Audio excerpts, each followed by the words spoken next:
Big ideas when it comes to fire department recruiting is really, one is awareness. Women have to know they can do the job. They have to see female firefighters in the role to be able to assimilate themselves into that role.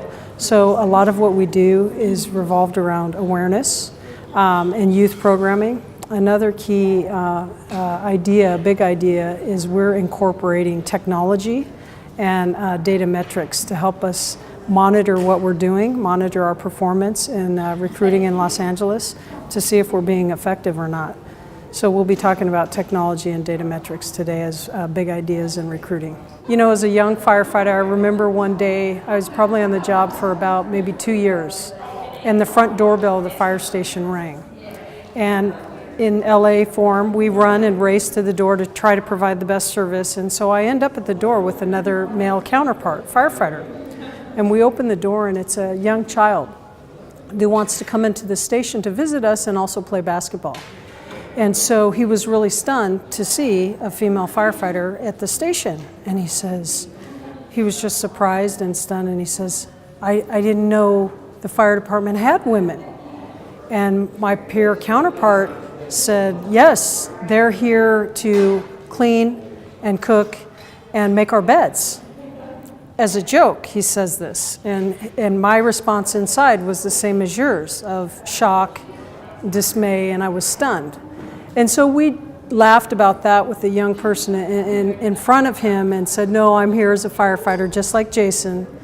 But then later I had to have the courage to pull Jason aside in a very private setting, so as not to embarrass him, but tell him that that is a bad example that we just gave to that young person who'd never seen or met a female firefighter.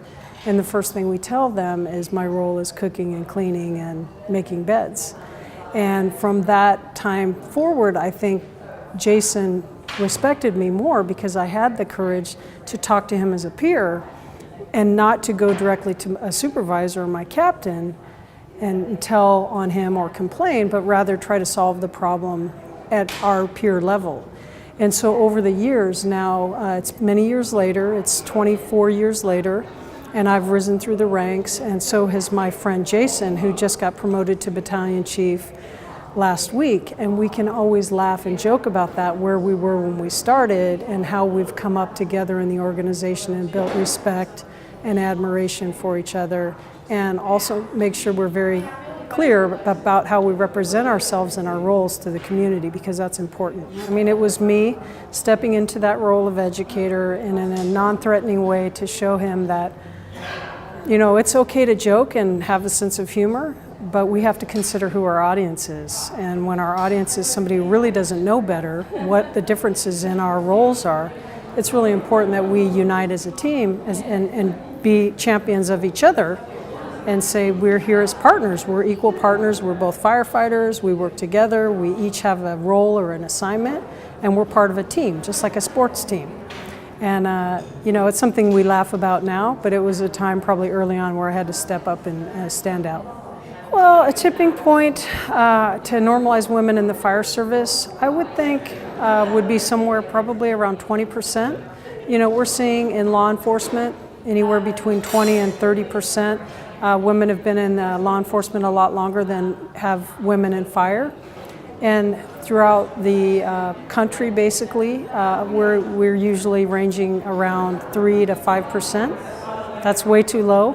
When men and women and little girls and boys still don't know that women can be firefighters, clearly where I'm from, less than 3%, that's not enough. And so I think we would be very on solid ground if we were somewhere around 20. So then we can draw more women and people of color into the service, and those numbers would grow.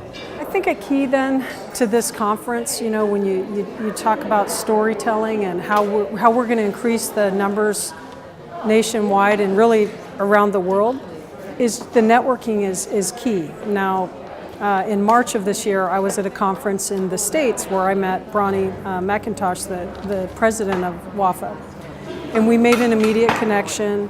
And I think networking is going to be a key component to women advancing in the fire service. Recruiting is the entry level, bringing them in at the ground level.